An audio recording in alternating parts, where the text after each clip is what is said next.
Meus amados irmãos, eu conversei aqui com o pastor Alex. Como sempre, assim o faço. Nós vamos ter 1 hora de palavra. 1 hora de palavra. Eu peço a você que evite se movimentar. Claro que só por questões assim prioritárias mesmo, né? Emergencial. Mas a gente, quando vai no cinema, a gente fica 2 horas sentado comendo pipoca doce, mela a mão. Aí a gente com a mão melada passa no cabelo para tirar, bebe Coca-Cola e não sai do lugar. E o que a gente vai ficar hoje na presença do Rei? Com reverência, porque Ele quer falar com você nessa noite. E Ele vai usar o pastor Alex como sempre tem usado. Então, pastor Alex, o senhor tem 1 hora para ministrar a palavra de Deus. Aí esse 1 hora é aquele 1 hora, porque aqui até 9h30 é dia. E como está no horário de verão, ainda são 7h14. Então fica à vontade, deixa Deus te usar e você seja usado na instrumentalidade do Senhor. Pastor Alex, então, com a palavra de Deus. A paz do Senhor para todos. Por favor, tome os vossos assentos. Eu sou carioca de nascimento, aos 41 anos fui para São Paulo, comigo a minha família.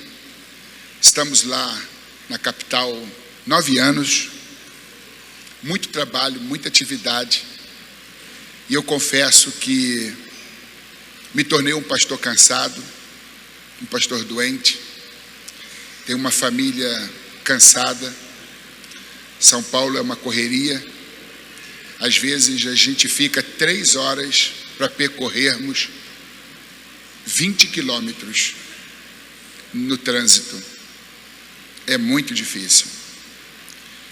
E surgiu então a oportunidade de vir a Caldas Novas, a convite do pastor André Lúcio Macalão, um homem de grande sensibilidade espiritual. Me fez o convite em março deste ano.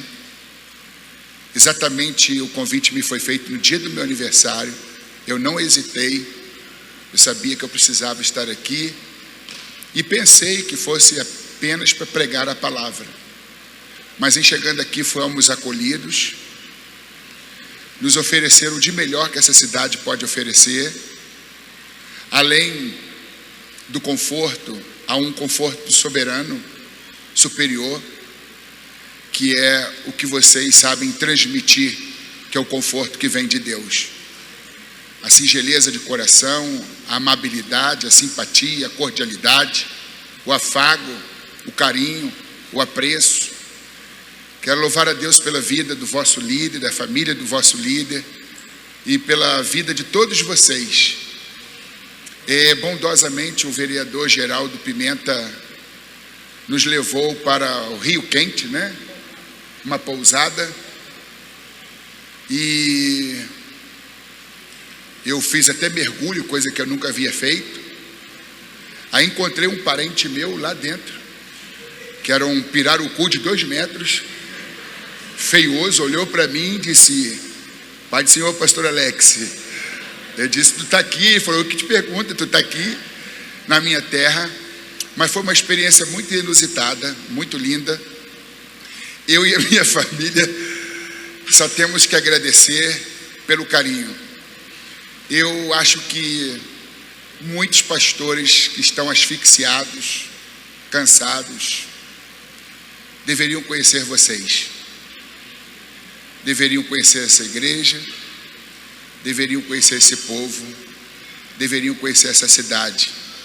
Ela é desestressante. Ela é uma cidade confortante. Sentados como estão, permaneçam.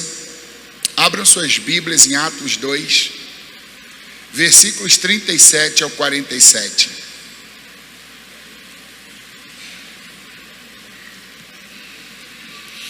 As primeiras conversões. Atos 2, versículos 37 ao 47.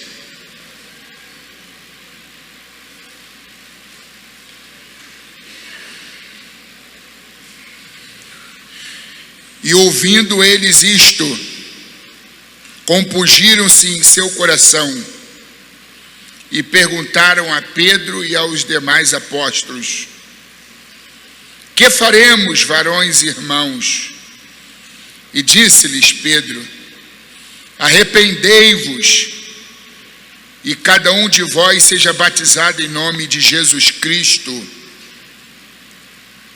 para perdão dos pecados, e recebereis o dom do Espírito Santo. Porque a promessa vos diz respeito a vós, a vossos filhos e a todos os que estão longe, a tantos quanto Deus nosso Senhor chamar. E com muitas outras palavras isso testificava e os exortava, dizendo: salvai-vos desta geração perversa. De sorte que foram batizados os que de bom grado receberam a sua palavra.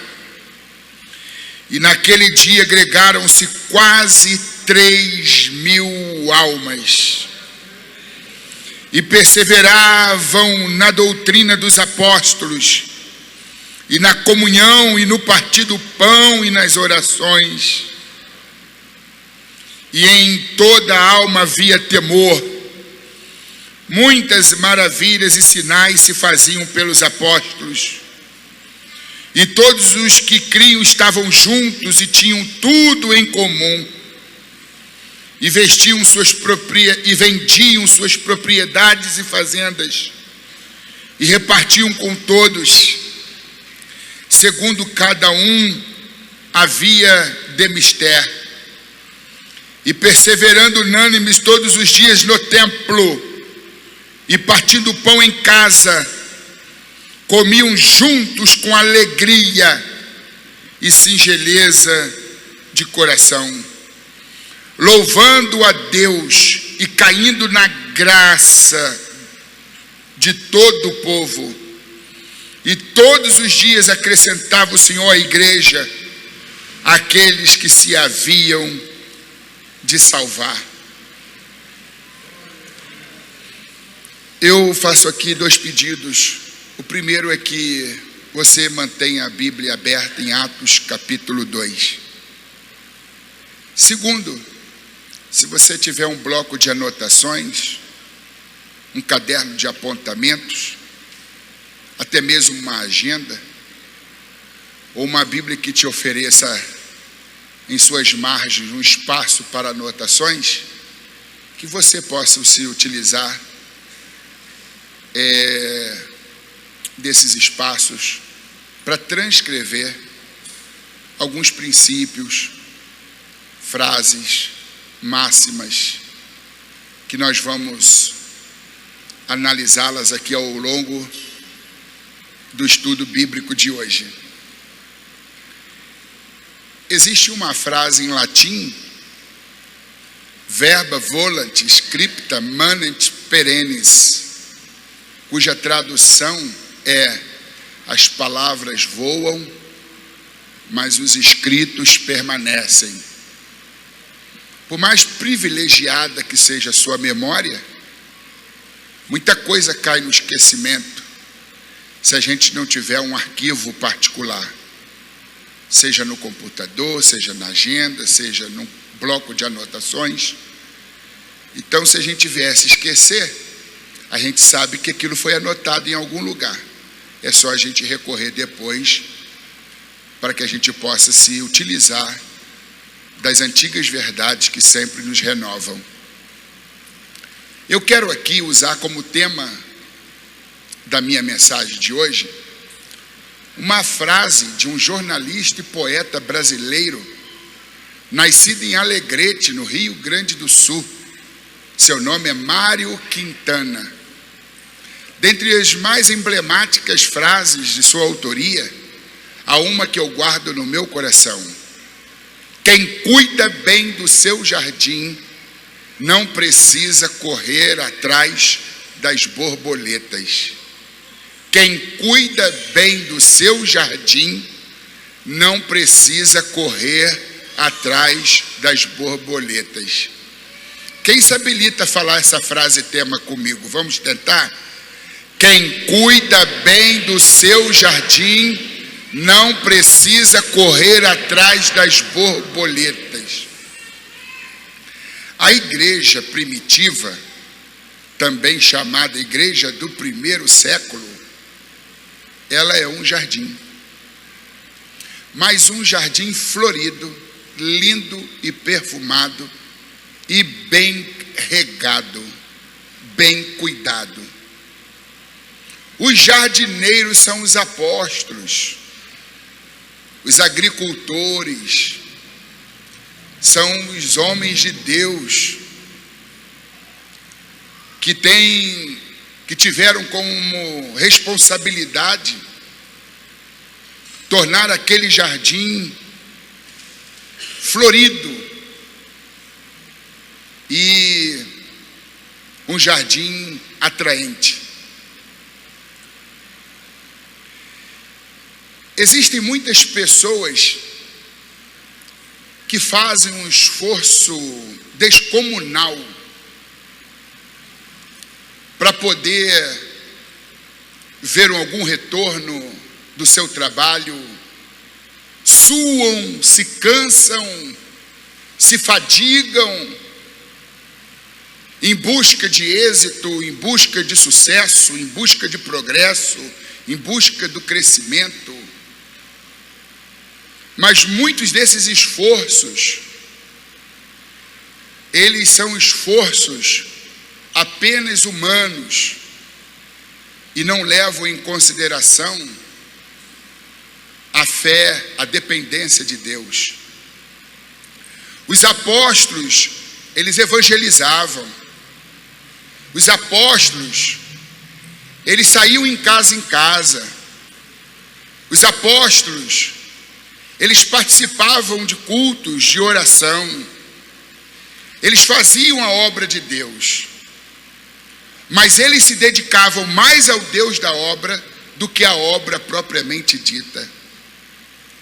Hoje há um fenômeno chamado ativismo religioso, em que muita gente, e eu incluo aqui pastores, líderes, obreiros, suam, se cansam, arregaçam as mangas, se doam, se dedicam à obra, mas se esquecem de se dedicarem ao Senhor da obra. Se dedicar à igreja é uma coisa, se dedicar ao cabeça da igreja é outra. A gente pode ver isto bem representado na vida de duas mulheres, Marta e Maria. Jesus chega na casa do seu amigo Lázaro e lá estão as suas duas irmãs, as irmãs de Lázaro, Marta e Maria.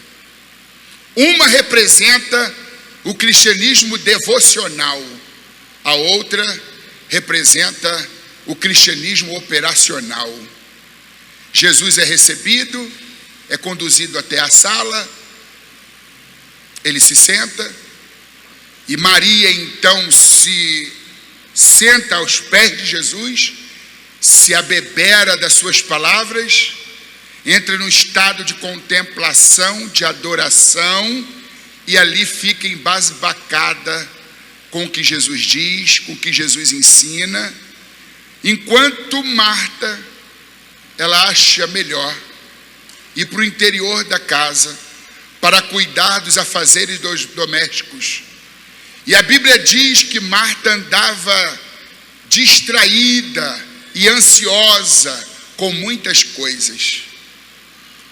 Maria era tão prendada quanto Marta, tão dedicada à casa quanto Marta, mas ela viu uma oportunidade única. Nem sempre Jesus visita a minha casa. E quando Ele está aqui, eu não tenho cabeça nem coração para coisa alguma a não ser para Ele. Se tem alguma coisa que precisa ser feita, vai ser feita depois.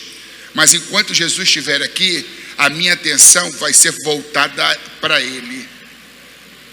E ela fica ali, só tem que... Marta se chateia. Ela vem e diz para Jesus: mestre, não te se dá que a minha irmã me deixa trabalhar sozinha.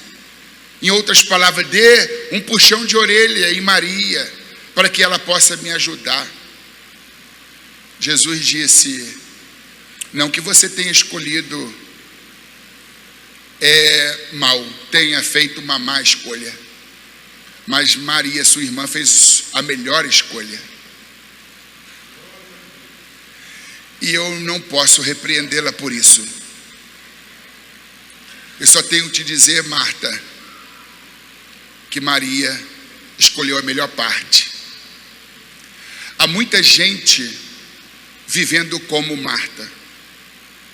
Não tem tempo para Deus, não tem tempo para contemplação, para adoração, não tem tempo para oração. A vida é tão acelerada, a pessoa vive tão esbaforida, tão estressada, ansiosa, andando e se movendo de um lado para o outro, que mesmo tendo Jesus em casa, não vê a grande oportunidade de estar aos seus pés, para ter a sua fome saciada, a sua alma dessedentada e ter paz no coração. Ansiedade é ausência de paz. Ansiedade é uma vida focada no futuro, gente que não vive o dia a dia, que não descansa, que não confia, que não se entrega de corpo e alma ao Salvador. Há muita gente vivendo esse tipo de cristianismo operacional, cuja ênfase está no fazer, no modus facendi. É assim que se faz, é assim que se faz. Eu não estou te aconselhando a ser negligente com as suas responsabilidades, mas se você quer que a coisa ande, invista tempo na oração. E muita gente diz que não ora porque não tem tempo, não estuda a Bíblia porque não tem tempo, a vida espiritual não anda bem porque não tem tempo, e é um ledo engano. Todos nós temos tempo. Há um tempo determinado para todas as coisas debaixo do céu. A questão não é ter ou não ter tempo. Todo mundo tem tempo. Uns têm mais, outros têm menos, mas todos nós temos tempo. A questão precípua é nos tornarmos bons mordomos do tempo. Temos tempo para as redes sociais, temos tempo para tantas outras coisas, e não temos tempo para orar, não temos tempo para ler a palavra, não temos tempo para meditar, não temos tempo para Deus. Estar pouco com Deus é fazer pouco de Deus. Crente vitorioso tem olhos marejados, coração quebrantado e joelhos dobrados. Tenha um formato de cristianismo parecido com o de Maria, um cristianismo contemplativo, um cristianismo de intimidade. E os apóstolos viveram essa forma de cristianismo. O cristianismo que coloca Cristo no centro, Cristo em primeiro lugar. Mas vamos falar do tema: quem cuida bem do seu jardim não precisa correr atrás das borboletas. Esse texto fala das primeiras conversões. E diz aqui que uma multidão, ao ouvir um sermão de Pedro, teve o coração compungido. E esta multidão, ela se converte. E ela procura o apóstolo Pedro, o orador, o pregador, e diz: que faremos, pois? Arrependei-vos. Arrependei-vos.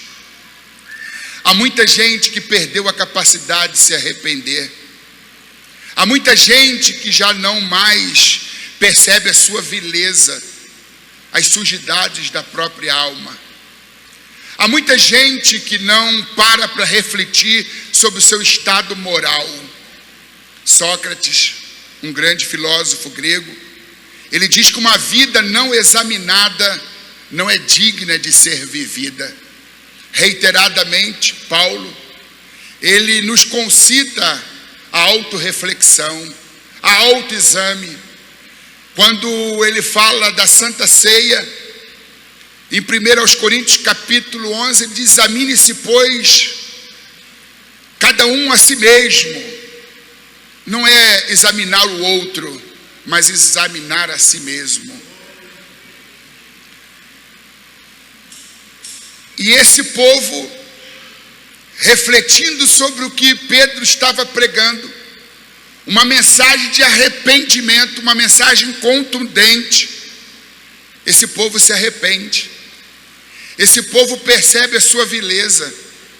Este povo, essa multidão, percebe as sujidades da alma e se apavora, porque ela se flagra perdida, sem Deus e sem salvação.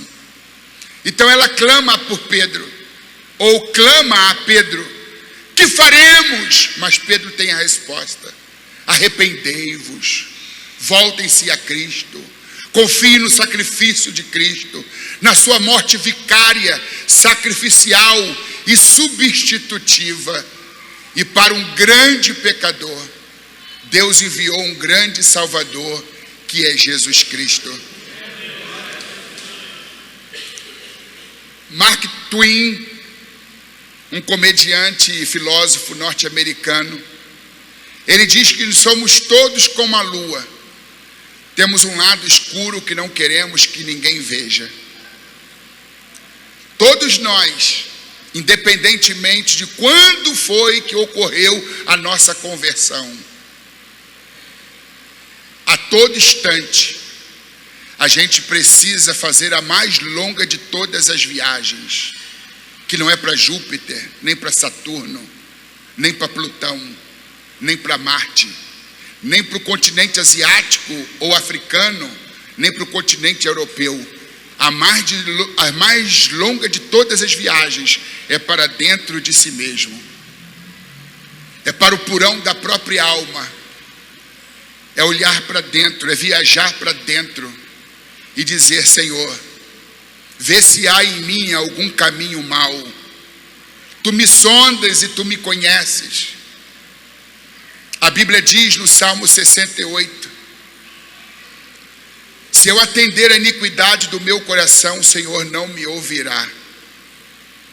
Essas sujidades da alma, elas podem ser sentimentos de vingança. As sujidades da alma podem se referir a um ódio, a uma mágoa antiga, a um ressentimento. E ressentimento, na linguagem de William Shakespeare, é como tomar um copo de veneno e esperar que o outro morra. Ressentimento significa sentir de novo. É algo que nos disseram que nos magoou. É algo que falaram a nosso respeito que nos entristeceu. Mas é algo que pode ter sido dito há 10, 15 anos atrás. E ainda hoje a gente sente o peso daquelas palavras ruins que foram ditas contra nós. E ninguém vai muito longe carregando o fardo do ressentimento, da mágoa, do ódio ou do rancor. Livre-se disto. Quem sabe se nesta viagem para dentro de si mesmo, Deus não traz luz para o teu entendimento e você se lembra de que você evita determinada pessoa, que você não aceita determinada pessoa pelo que ela fez, pelo que ela disse. E a Bíblia diz que quando você vier ao altar e te lembrar que há alguém com alguma questão pendente contra você, deixa sua oferta, não a apresente a Deus. Vá primeiro e se reconcilie com esta pessoa. Uma vez havendo se reconciliado com ela, volta e ofereça a tua oferta ao Senhor. Então Ele se agradará de ti e da tua oferta. Deus olha mais para o ofertante do que para a oferta propriamente dita. Quando Caim ofereceu uma oferta, eu não acredito que houvesse alguma coisa de ruim naquela oferta. Havia sim coisas ruins no coração do ofertante. E a Bíblia diz que Deus rejeitou a oferta e não atentou também para o ofertante, pelo que ele se encoleriza, ele se entristece, ele se enfurece, e ele questiona Deus. Tudo aquilo que a gente trouxer, ainda que seja pequeno, diminuto, inexpressivo, mas se partir de um coração puro, é uma oferta agradável a Deus. Toda oferta bombástica, encantadora, quilométrica, impressionante, que partir de um coração sujo, não há como Deus receber. Então não basta ofertar, o ofertante tem que estar com o coração puro. Ouvindo aqui o pastor André Lúcio Macalão, ele falando: se vocês ouvirem algum dia algum pastor dizendo que você está obrigado a ter que trazer uma oferta, não acredite. Isso é verdade, não acredite. Porque a oferta não pode ser entregue com senso de obrigação. A Bíblia diz que Deus ama quem dá com alegria, com espontaneidade. Não basta fazer por senso de obrigação. Tem muita gente suando, arregaçando as mangas, se sacrificando, mas porque abraçaram uma forma de cristianismo opressor.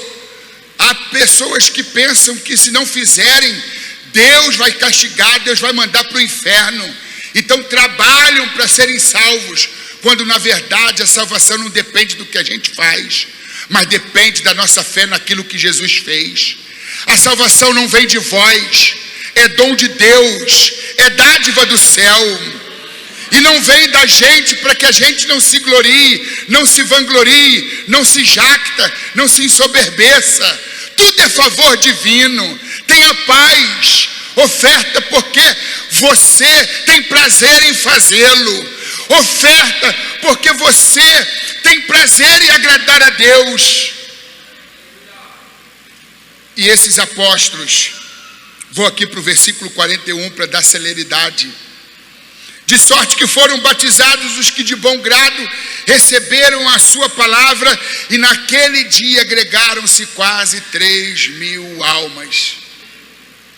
Reiteradamente, neste capítulo e nos outros capítulos de Atos, você identifica dois termos. A igreja primitiva é a igreja do Espírito e é a igreja da palavra. É a igreja do Espírito e é a igreja da palavra. E o versículo 41 diz que de sorte que foram batizados os que de bom grado receberam a palavra.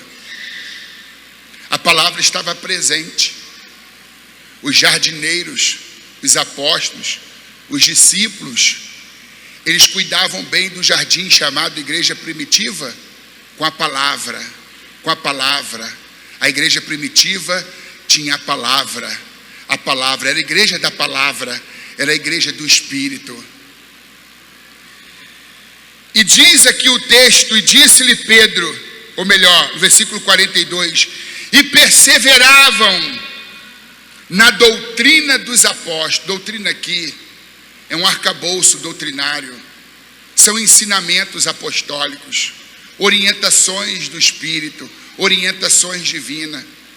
A Bíblia também diz que aquele povo, em toda alma havia temor, e o temor atrai o sobrenatural, pelo que a Bíblia diz que muitos sinais e maravilhas se faziam pelos apóstolos. Era uma igreja de fato bem cuidada, bem regada.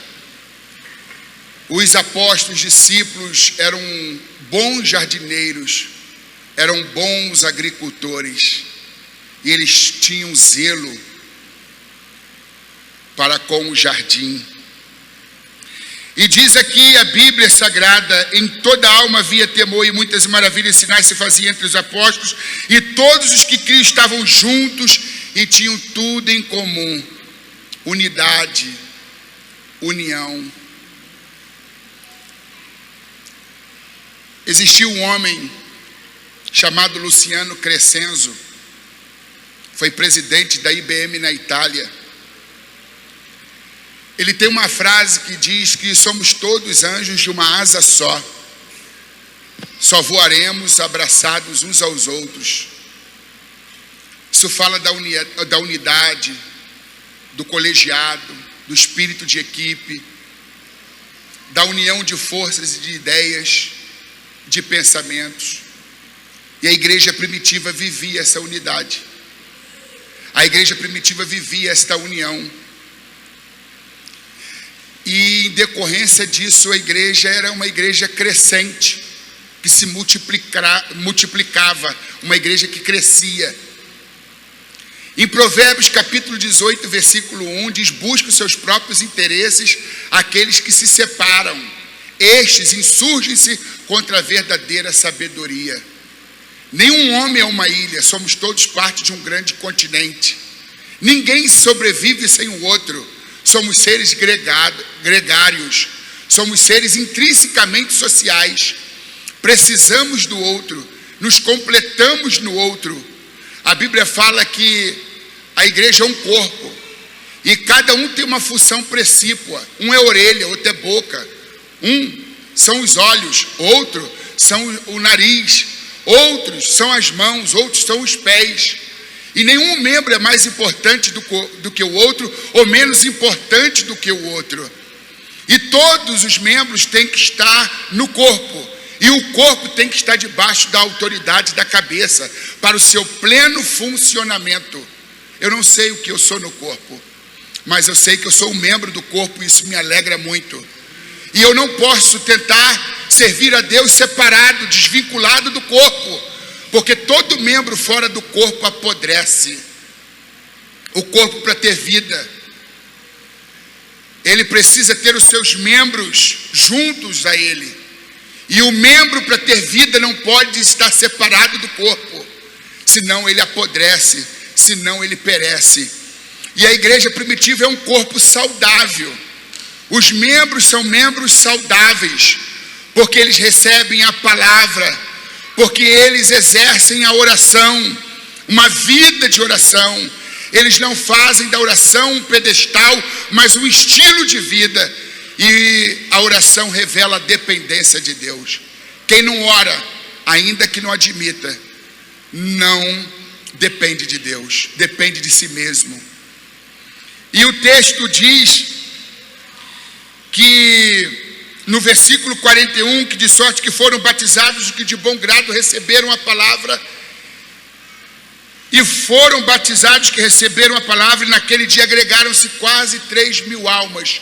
Eu diria aqui, a título de figura de linguagem, quase 3.000 borboletas de uma única vez visitaram o jardim chamado Igreja Primitiva.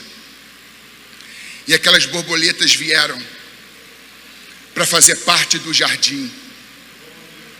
Existem muitas pessoas com seus pulsais correndo esbaforidamente atrás das borboletas. Às vezes a igreja tem recursos e ela tem programa de televisão, ela tem programa de rádio, e faz muito bem, se tem recursos, investir em mídia para poder difundir a palavra de Deus. Mas às vezes a igreja, ela é midiática, ela se utiliza dos recursos de divulgação, de comunicação, e vem de uma imagem de uma igreja forte, coesa, unida, amorosa, e as pessoas vêm pela informação que receberam conhecer a igreja, aí chegam, se impressionam no primeiro momento, aí congregam ali, mas logo percebem desunião, separatismo, rivalidade, atitudes mesquinhas, separatistas. Aí as pessoas se desencantam, as pessoas, elas perdem o prazer de estarem ali, aí elas se sentem enganadas, porque a igreja primeiro atraiu e depois traiu a confiança, porque prometeu uma coisa, ofereceu uma mensagem, e a pessoa, quando passa a ser membro, descobre que não é nada daquilo. Aí elas se frustram e elas não permanecem muito tempo ali. Mas quando a igreja de fato é uma igreja unida, uma igreja poderosa em Deus, uma igreja amorosa, uma igreja acolhedora, uma igreja que tem singeleza de alma, singeleza de coração, onde Jesus ocupa o centro daquela comunidade de fé, as pessoas se sentirão realizadas, felizes, e elas mesmas cumprirão o papel de difundoras. Elas vão difundir e dirão: conheçam a minha igreja. Você precisa conhecer a minha igreja.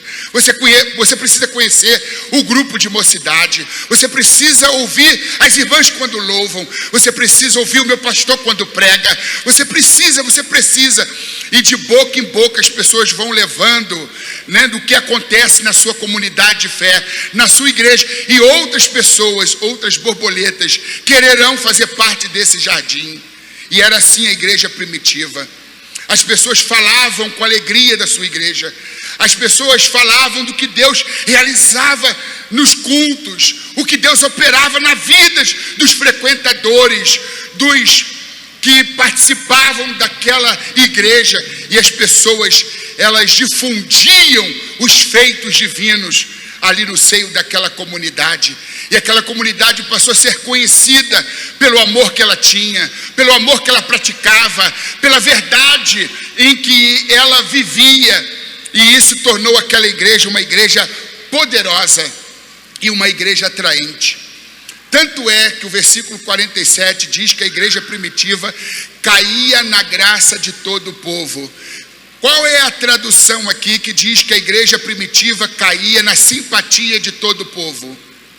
Tem alguma tradução que diz, ao invés de graça, simpatia? Identificamos ali um jovem. Mais alguém? A igreja caía na simpatia de todo o povo? Mais alguém? Isso, nosso pastor. A igreja primitiva era uma igreja simpática. O que é uma igreja simpática? Uma igreja agradável. É uma igreja acolhedora. É uma igreja que não perdeu a capacidade de sorrir. Não tem como ter simpatia se não tiver capacidade para sorrir. Há um ditado chinês que diz que quem não sabe sorrir não pode abrir uma loja. Imagina aqui em Caldas Novas, no endereço mais caro, um empresário abre um escritório, uma empresa, com granito Carrara, blindex e com infraestrutura de ponta, e coloca lá introdutores e recepcionistas antipáticos, que sequer olha para o rosto do cliente, ou mesmo através do telefone, existe uma certa grosseria, um certo imediatismo na voz. A pessoa se sente preterida, e ela não vai, com certeza, fechar o negócio. E se fechar, é o primeiro e último, não vai voltar ali. Vai procurar um lugar onde tenha um atendimento melhor. Se quem não sabe sorrir não pode abrir uma loja, imagina, quem não sabe sorrir não pode também abrir uma igreja. Aqui nesse texto, diz que eles serviam a Deus com alegria e singeleza de coração. No Salmo 100, versículo de número 2, diz: serviu o Senhor com alegria. Teilhard de Chardin, um teólogo jesuíta, ele diz que a alegria é o maior sinal da presença de Deus. A Bíblia diz que a alegria do Senhor é a nossa força.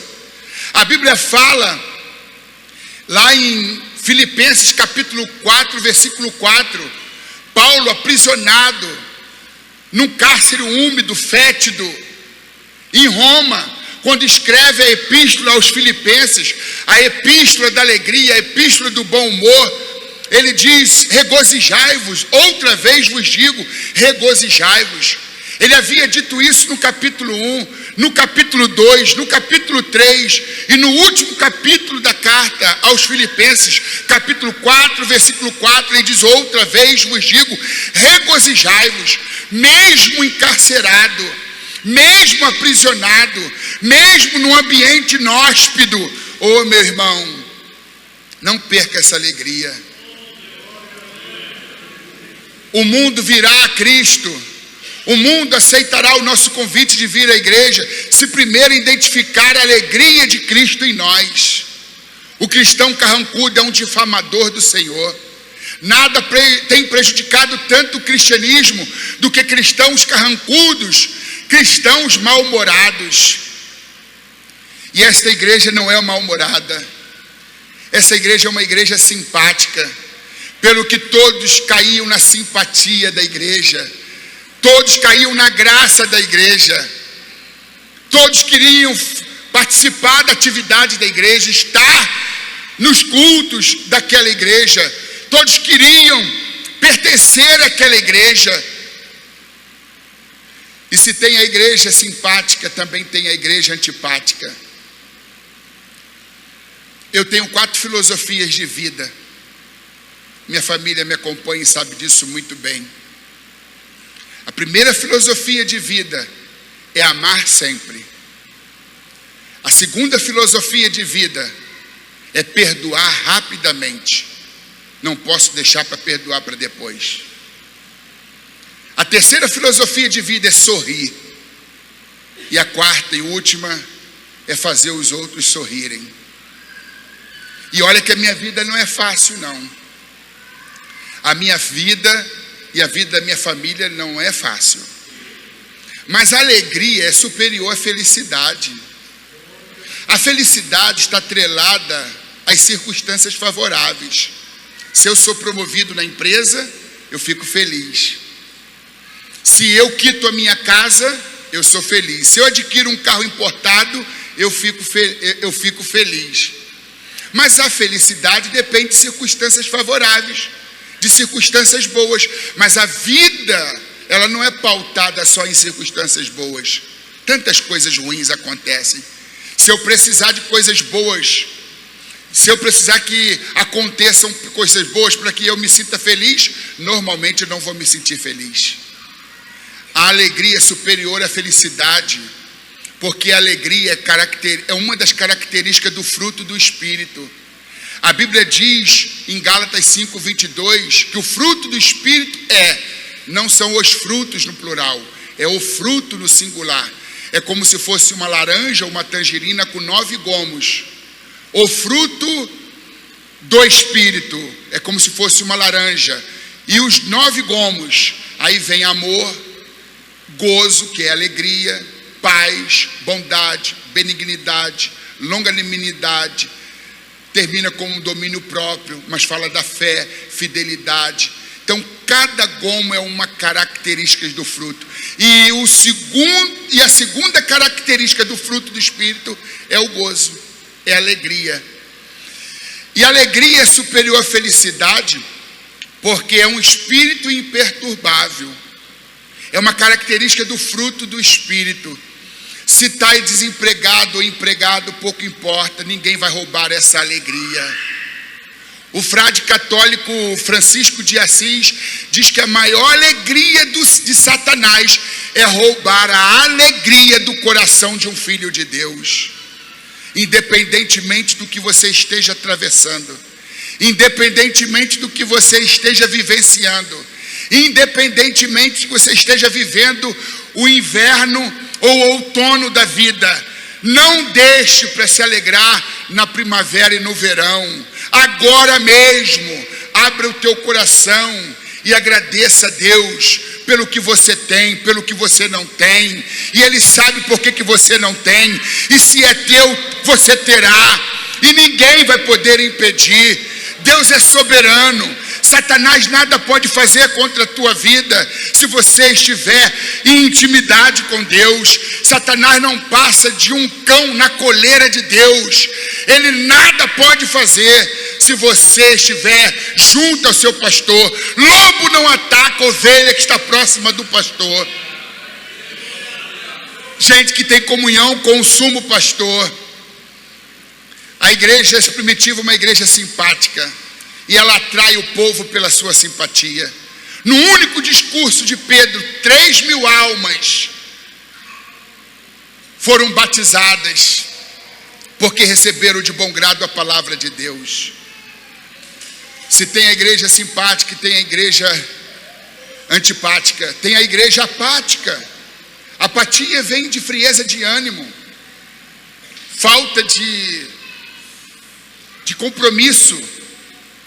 Gente que vive numa letargia, numa inação, não descruza os braços, não toma uma atitude. E toda atitude traz um resultado. Toda bênção é precedida de uma atitude. Uma igreja apática é uma igreja que não evangeliza. Uma igreja apática é uma igreja que não ora. Uma igreja apática é uma igreja que se recusa a vir à igreja. É uma igreja que se acomoda no ambiente do lar. É uma igreja que sempre diz não a Jesus. Mas uma igreja fervorosa, uma igreja avivada, ela conhece o segredo do sucesso. E o segredo do sucesso é nunca dizer não a Jesus. Em o nome de Jesus, que você nunca se dê ao luxo de ficar no conforto da sua casa quando houver uma atividade na igreja, quando houver um culto na igreja. Que você seja integrante, que você seja participante, que você seja um instrumento, um veículo de Deus. A igreja simpática, antipática, apática e a pior de todas, a igreja psicopática.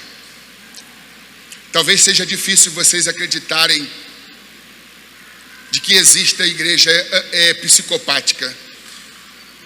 Igreja psicopática é a igreja onde a falsidade reina, a deslealdade também, a infidelidade, a mentira, o engodo, o engano.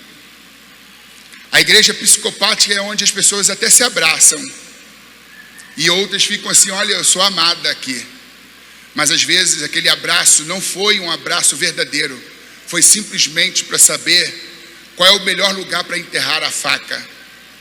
Tem muita gente e muitas igrejas que elas não vivem a pureza do Evangelho, a essência do Evangelho. Gente que ainda não se converteu para valer, gente que puxa o tapete de gente, gente que fala mal de gente, e com essas atitudes e com esse comportamento acaba, digamos assim, se privando da operação do Espírito Santo. A igreja primitiva não é uma igreja perfeita. A igreja primitiva não é uma igreja que não tenha erros, mas ela é uma igreja modelo, um modelo de igreja, porque ela reprova condutas que não se coadunam com as doutrinas dos apóstolos. É uma igreja que faz o autoexame diariamente. É uma igreja que não para de se arrepender, independentemente de quanto aconteceu a tua conversão. O arrependimento é diário, é todos os dias. Eu não sou obra acabada e eu ainda tenho que me arrepender de muita coisa, mas à medida que eu vou descobrindo, identificando, eu vou procurando caminhar em direção à luz. E à medida que eu caminho em direção à luz, as trevas são dissipadas, as trevas vão ficando para trás. E eu vou seguindo em frente em direção à luz. E vou melhorando, melhorando, melhorando, melhorando. E farei isto até que este corpo que é mortal se revista da imortalidade. Farei isto até que este corpo que é corruptível se revista da incorruptibilidade. Quem cuida bem do seu jardim não precisa correr atrás das borboletas. Deixa eu terminar aqui com uma vivência, com uma experiência. No dia 9 de setembro de 2004, eu fui empossado numa igreja, tomei posse numa igreja, no Rio de Janeiro. Aquela igreja era uma igreja que vinha se definhando por causa do seu líder, que havia tido casos amorosos fora do casamento e havia surrupiado os cofres daquela igreja, e a igreja era conhecida como a Igreja da Vergonha. Aquela igreja, apesar de ser relativamente grande, de ter lá seus quase 400 membros, ela foi passando por um descrédito, um processo de esvaziamento, que quando eu ali cheguei, tinha apenas numa igreja sede 42 pessoas, 12 sensíveis, 12 pessoas mais ou menos assim, dedicadas, e 30 revoltadas. Havia tido ali um caos.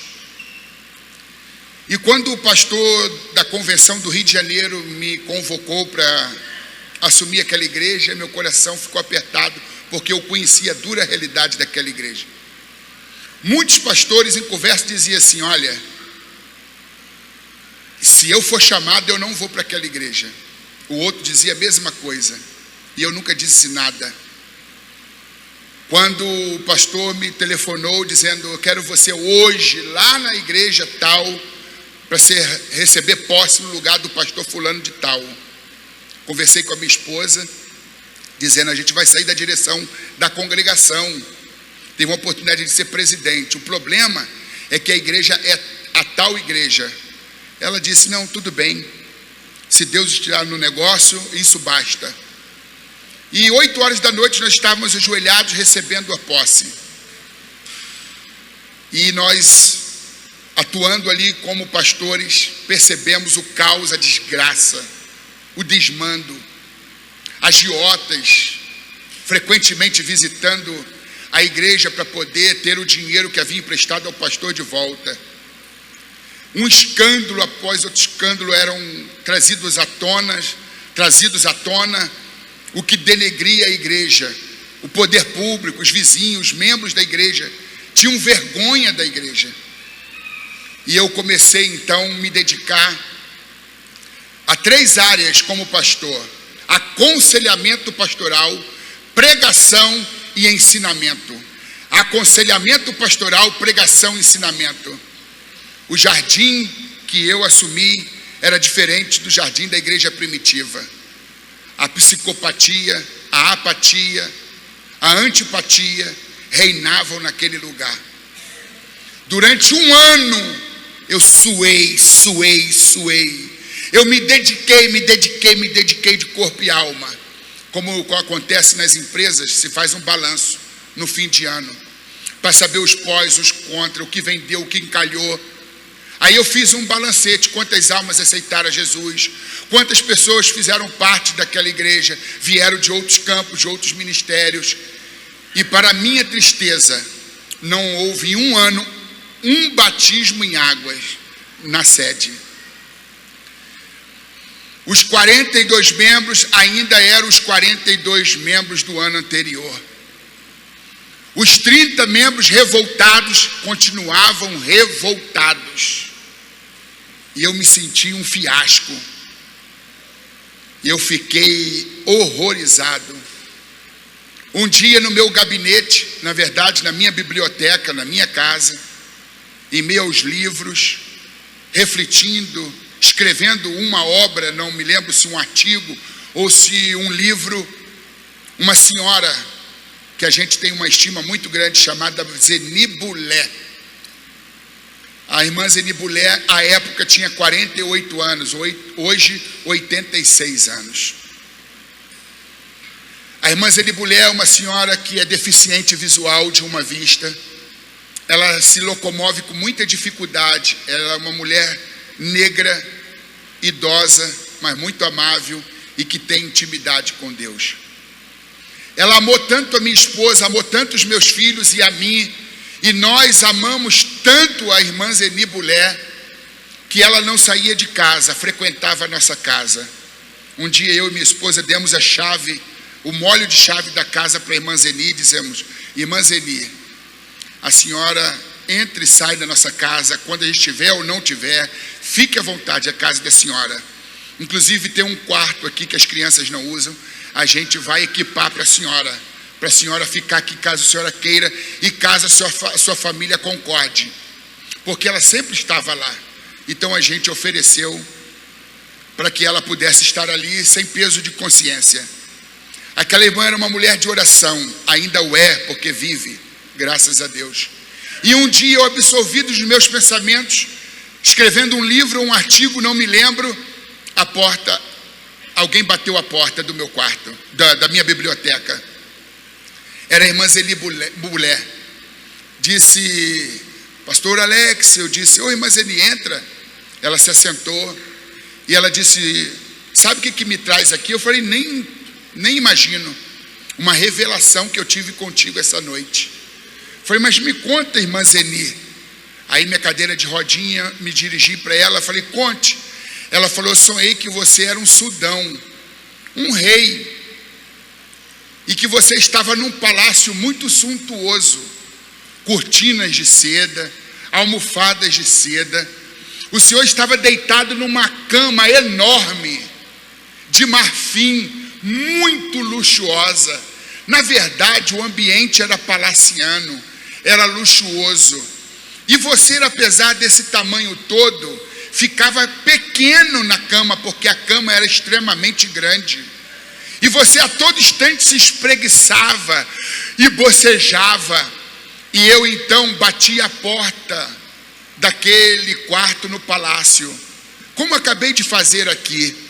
E você gritou no interior da recâmara, quem é? Eu disse, a irmã Zeni Bulé. Você disse, entra.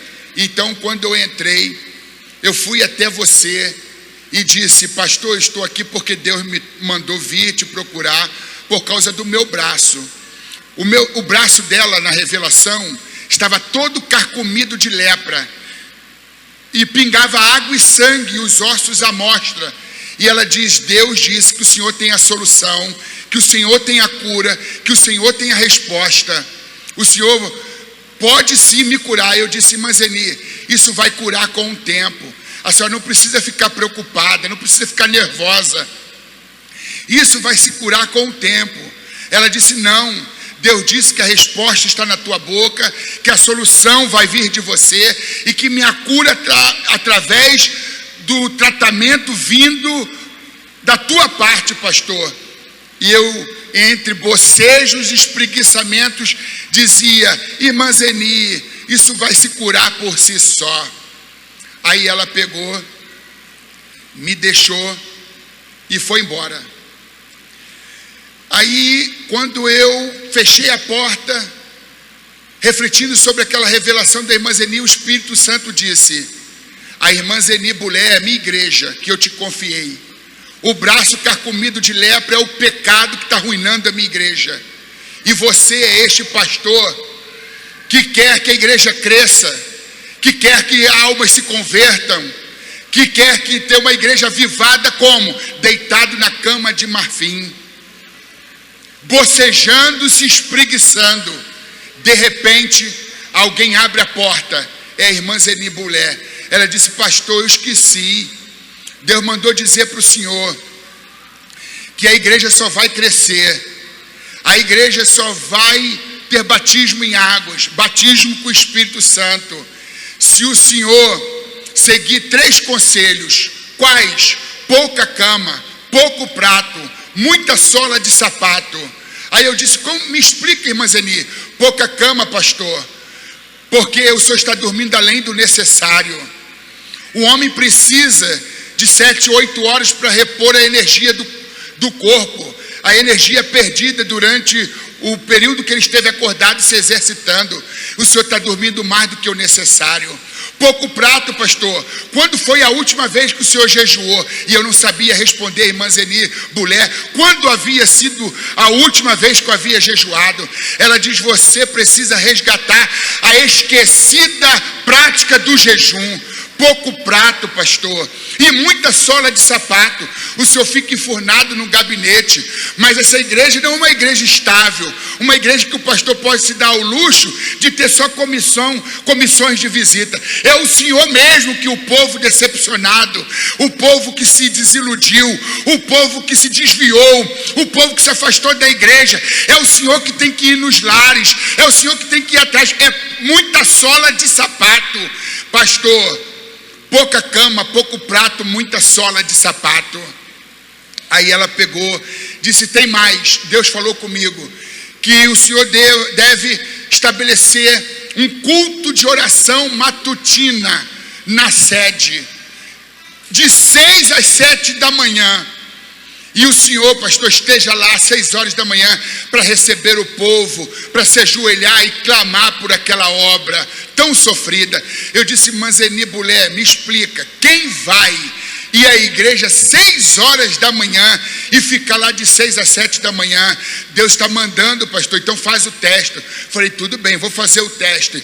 Aí convoquei o povo para o dia 3 de outubro de 2005, para poder estarem ali de joelhos, 1 ano depois da minha posse, 1 ano e 1 mês. Aí 55 pessoas compareceram. Mas antes disso, no primeiro dia, eu comecei a dizer assim: Deus, está chegando o dia da inauguração do trabalho de oração. Me diga quem é que vai ficar à frente do culto de oração.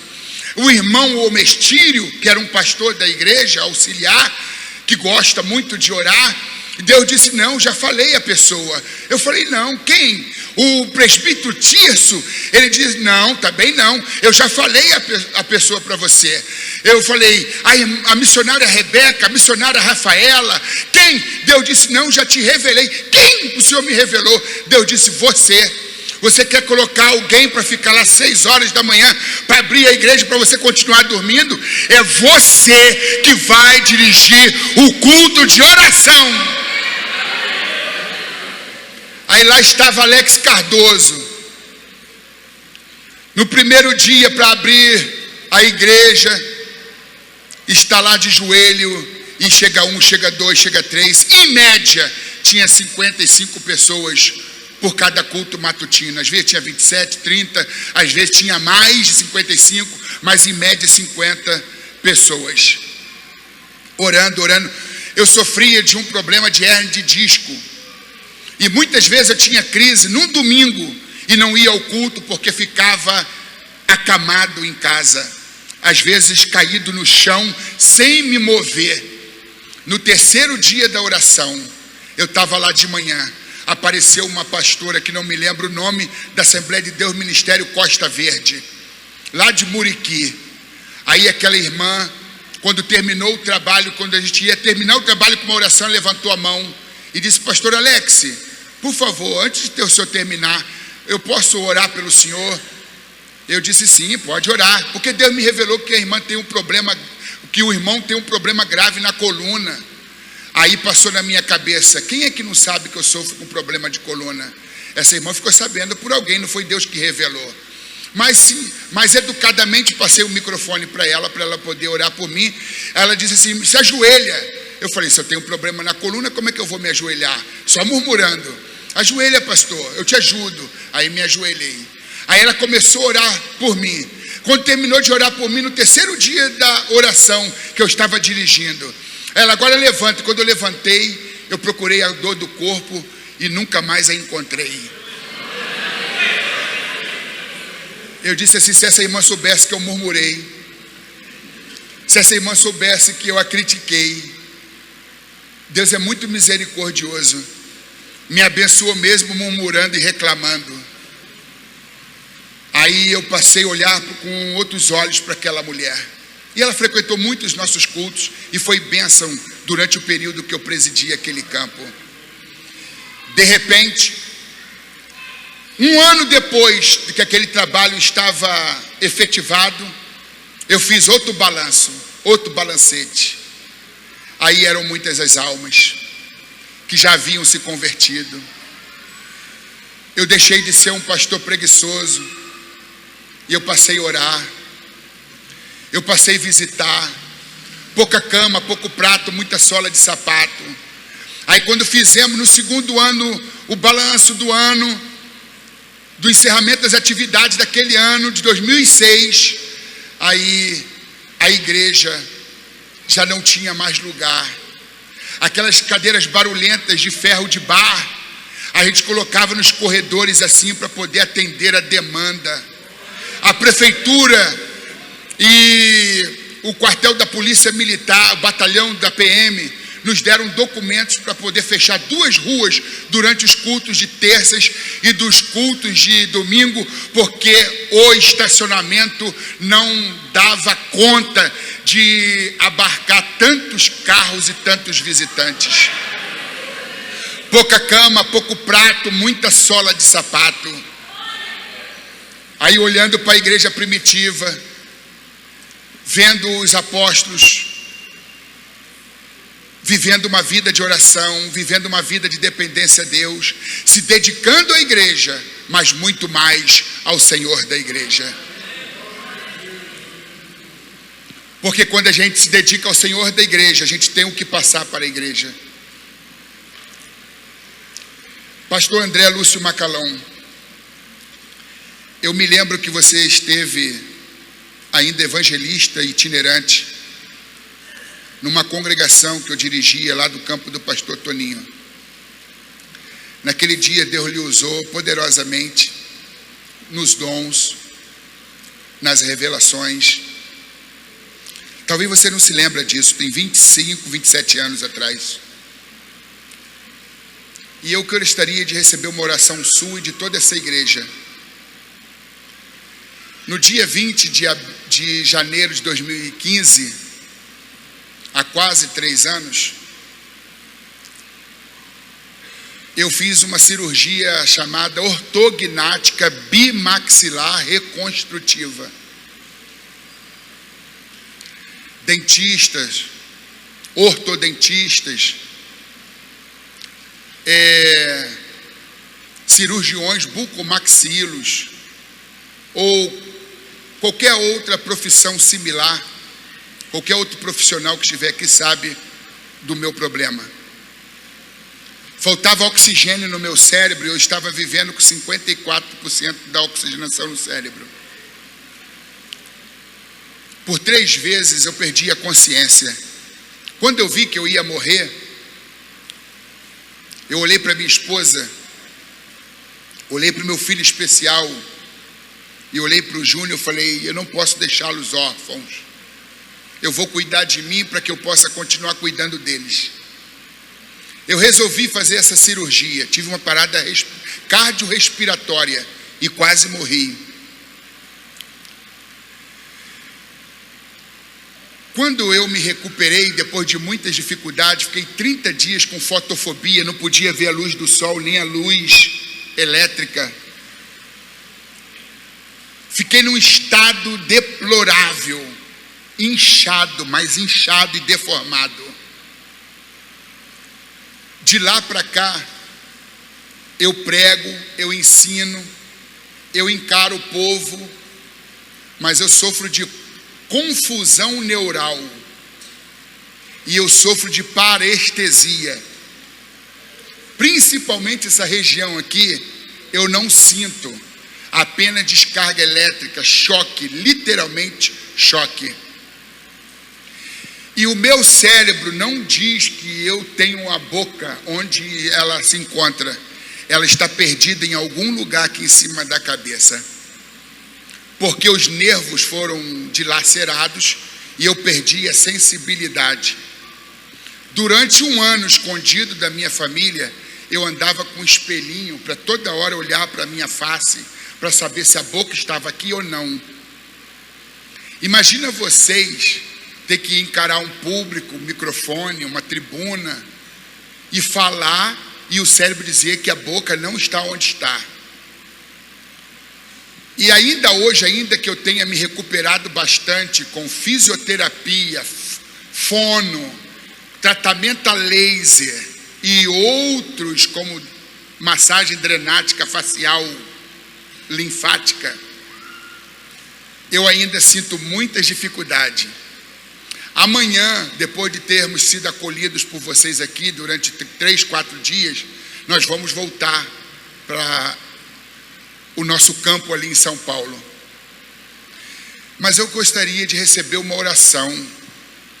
Se Deus me curar, Ele é Deus. E se Ele não me curar, continuará sendo Deus. Mas eu não quero perder essa oportunidade. Hoje, por exemplo, nunca senti tanta dificuldade como hoje. Porque repuxa, estica. E sofri muito, muito, muito, desde que acordei no dia de hoje. Tá? Tem dia que está menos mal, outros dias está pior, outros dias menos, outros pior, outros menos. E assim a gente toca a vida. Ora por mim, meu pastor. Vocês podem aplaudir a Jesus.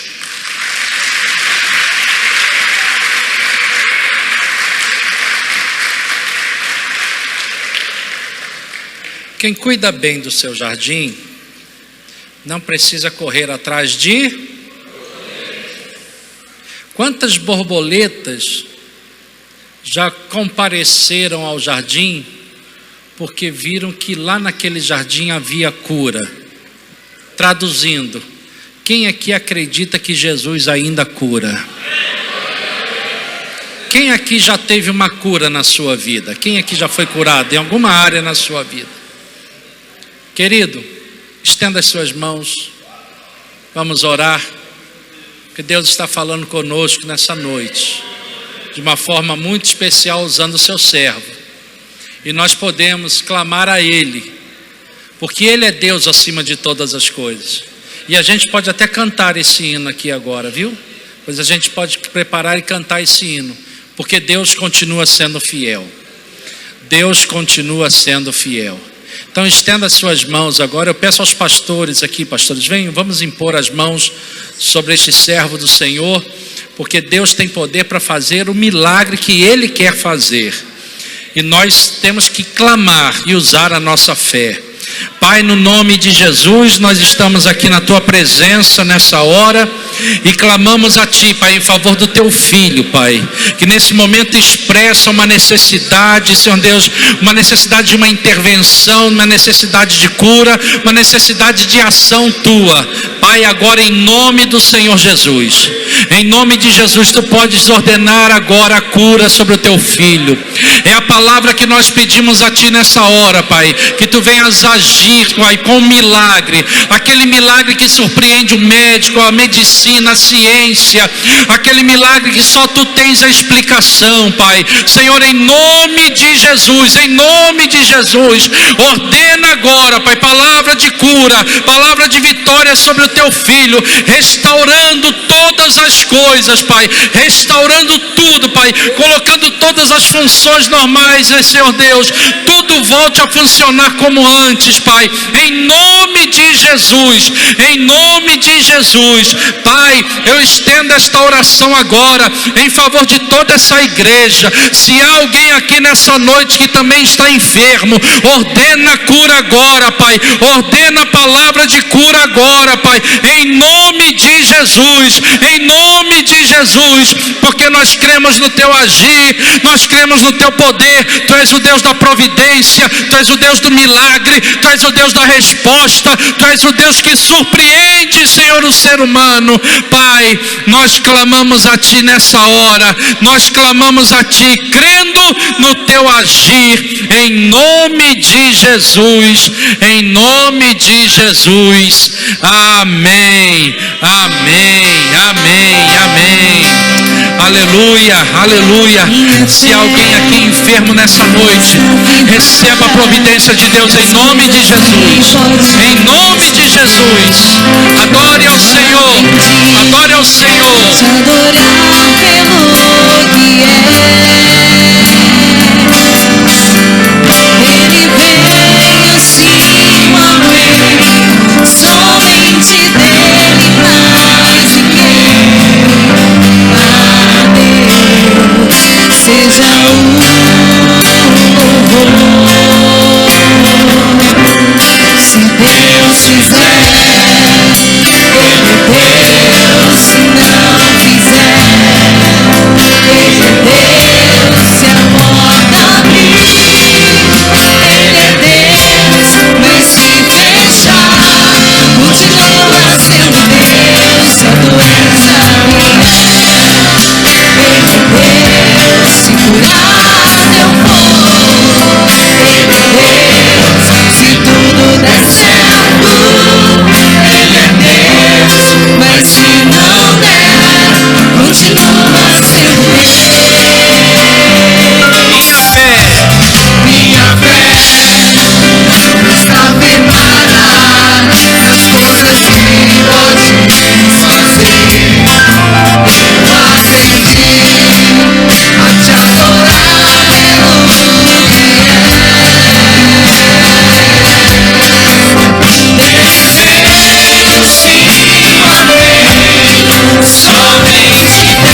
entendendo o seguinte, que se eu cuidar do meu jardim, eu não preciso caçar ou sair caçando ou procurando borboletas da minha vida. É uma palavra que tem um sentido coletivo, mas tem um sentido individual. Quando a gente cuida, quando a gente busca, quando a gente ora, quando a gente está na presença do Mestre, não precisa correr atrás das coisas, não. Porque a palavra de Deus diz que todas as coisas serão acrescentadas. Receba a palavra do Senhor na sua vida nessa noite. Amém, meu irmão? E eu não posso encerrar sem fazer um convite. Porventura há alguém aqui nessa noite que gostaria de entregar a sua vida ao Senhor Jesus? Talvez você tenha vindo aqui nessa noite e esteja necessitado. Eu preciso de algo diferente na minha vida. Eu preciso de uma mudança, eu preciso de um milagre, eu preciso mudar algo na minha vida, eu não sei como. E eu te digo, Jesus tem poder para fazer a mudança na nossa vida. Jesus tem poder para escrever uma nova história na nossa vida. Jesus tem poder para fazer a diferença na nossa vida. E quem sabe você está aqui porque você era uma borboleta, que ouviu falar que Jesus poderia fazer algo por você. E nessa noite você está aqui. E nós estamos dizendo para você, Jesus pode, Ele quer mudar a história da sua vida. Por isso eu não encerro nenhuma das nossas reuniões sem fazer esse convite. Há alguém aqui nessa noite que gostaria de tomar essa decisão? Eu quero entregar a minha vida a Jesus. Ou quem sabe alguém afastado dos caminhos do Senhor e que gostaria de tomar uma decisão. Eu preciso voltar à casa do Pai. Eu preciso retornar à casa paternal. Há alguém nessa noite? Meu convite para você agora. E como é que eu faço? É simples. Eu lhe convido sem constrangimento algum a você sair do seu lugar e vir aqui na frente. Nós queremos orar por você nessa noite. Essa igreja quer orar por você. Toda essa igreja quer orar por você nessa noite. Por isso, meu irmão, minha irmã, veja se aí há alguém próximo a você. Quem sabe, faça o convite a essa pessoa. Se possível, eu até acompanho aqui à frente. Mas eu não posso encerrar essa reunião sem abrir essa rica oportunidade. Há alguém nessa noite que quer tomar essa decisão? Eu quero entregar a minha vida a Jesus. Eu quero voltar à casa do Pai. Há alguém nessa noite? A minha alma estava longe do caminho. Há alguém nessa noite? Meu irmão, veja se há alguém. Eu era pobre e desprezível pecador,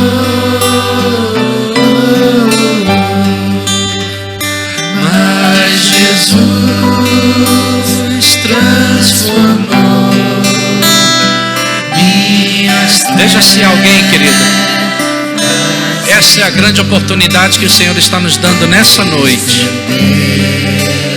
A sua mão para mim.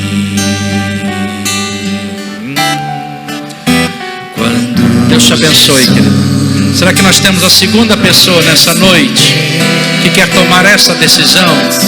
Quem sabe você está aqui nessa noite, está afastado dos caminhos do Senhor. Olha Deus falando com você. Essa é a decisão mais importante que alguém pode tomar. Nós queremos orar por você nessa noite. Eu era pobre e perdido, sem Deus, sem Jesus, quando Ele estendeu a sua mão.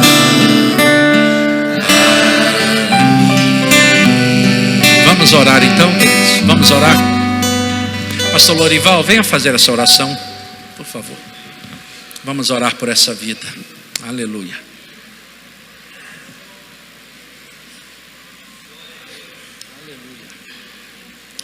Bondoso Deus, amado Pai, em o nome do Teu Filho Jesus Cristo, nós nos colocamos na Sua presença, Senhor, para Te agradecer, ó Pai amado, pela alma, Senhor amado, que veio à frente do altar do Senhor, reconhecendo o Teu Filho Jesus Cristo como único e suficiente Salvador da sua vida.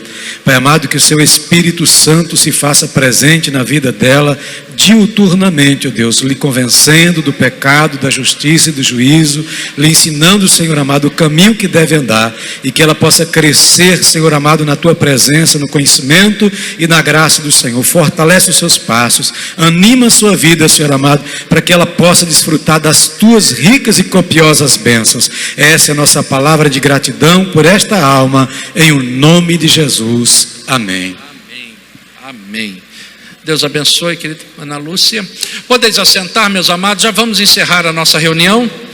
Eu só quero agradecer a todos os irmãos pela oferta de hoje à noite para o Natal dos nossos missionários.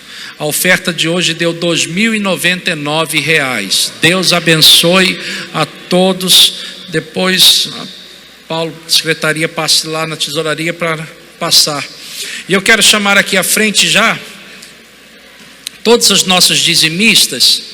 Por favor, venham à frente. Agostinha Pinheiro, Ana Cândido, Ana Francisca, Ana Lúcia, Anaíblis Costa, Aparecida Santos, Cleane Serafim, Cláudia Helena, Colemar Amorim, Delmindo Pinheiro, Divino Eurípides, Heloína Santos, Irlândia Silva, Jonatas Pimentel, Jorge Apolinário, José Francisco, José Alves, João Batista, Jéssica Cavalcante, Lindolfo Filho, Maria Montes, Maria da Luz, Maria Dulce, Marta Maria, Missilene Magalhães, Natal Carneiro, Orismar Moraes, Poliana Moreira, Raíssa Costa, Cirlei Silva, Virgínia Nascimento e Willis Sobrinho, Alda Mendes, Ana Lúcia, Ana Paula, Antônio Ribeiro, Biraci Soares, Sila Gonçalves, Claudiane Rodrigues, Cleomar Montes, Cleusa Jacinta de Júnior Venâncio, Edna Vieira, Elias Marcelo, Eni Gonzaga, Érica Bueno, Felipe Moreira, Francislane Paula, Giovana Galvão, Grácia Maria, José Carlúcio, João Bote, Letícia Santos, Maicon Rogério, Marcos Vinícius, Maria Celenilda, Maria de Lourdes, Maria Eunice, Maria Helena Sobrinho, Maria Ivone, Mateus Rocha, Michele Souza, Mozane Silva,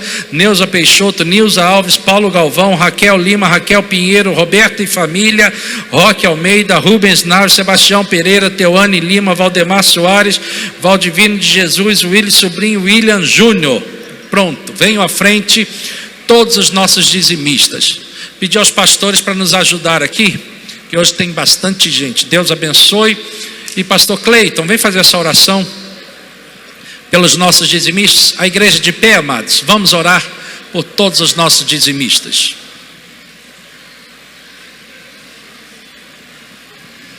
Amém. Santo e soberano Deus, nós te louvamos e bendizemos o teu nome, meu Pai. Deus, nós te agradecemos, ó Deus, por esse momento, ó Deus, aonde os teus servos, meu Pai, devolvem aquilo que te pertence, meu Pai. Deus, em nome de Jesus, segundo a tua palavra, Senhor, em fidelidade à tua palavra, que o Senhor possa repreender, meu Deus, o devorador, o cortador, o migrador, meu Pai. Que o Senhor possa, Senhor, abençoar, meu Deus, com a bênção, Senhor, sem medida, meu Pai, que o Senhor possa fazer transbordar os lagares dos teus servos, meu Pai, que o Senhor possa encher os teus celeiros, meu Pai. Nós te pedimos, nós te clamamos, em nome do Pai, do Filho e do Espírito Santo, que a tua bênção venham e alcancem, Senhor, os teus servos, meu Pai, em nome de Jesus, amém. Amém. Sejam ricamente abençoados pelo Senhor. E para nós encerrarmos, onde estão os aniversariantes da semana? Cadê os nossos aniversariantes da semana? Desde já agradeço ao pastor Alex, toda a sua família, obrigado por ter atendido nosso convite, depois de 17 anos, viu? Deus te abençoe, Alex, obrigado pela vossa presença. Aniversário de casamento, quantos anos?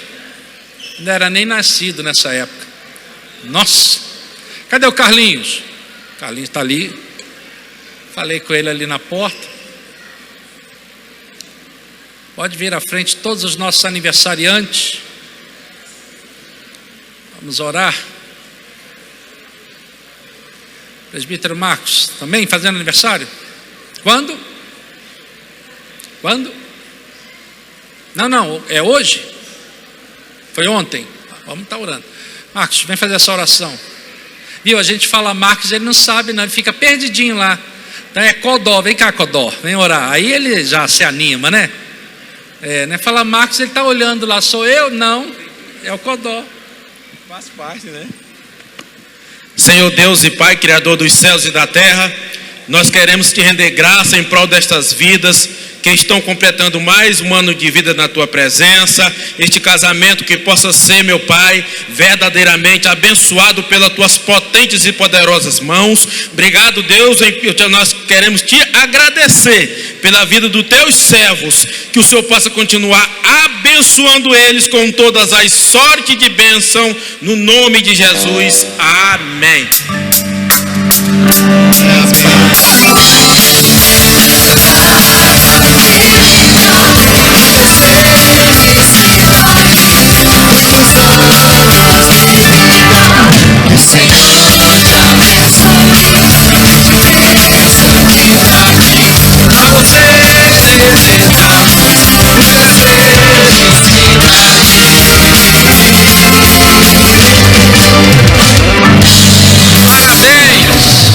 Parabéns. Ó, hoje está aberto lá. Então eu estou oferecendo minha cortesia lá, pelo menos a Fanta, né? Não, mas o jantar lá, se vocês quiserem, está lá à disposição. Meu presente para vocês, viu? Agora não acostuma não, viu, igreja? Senão a firma quebra. Viu? Então, Deus abençoe vocês. Amém? Deus abençoe. E acabou, né? Acabou, né? Eu estou ainda no pique da festa ainda. Então, quinta-feira é o nosso culto da vitória. E não esqueça, os irmãos, domingo pela manhã, nossa escola bíblica. E à noite, o nosso culto de Natal. 19h30 estaremos aqui no nosso culto de Natal. E depois a nossa ceia vai ser uma bênção. Porque assim como o Senhor te trouxe, Ele vai te levar em paz. Amém, meu irmão?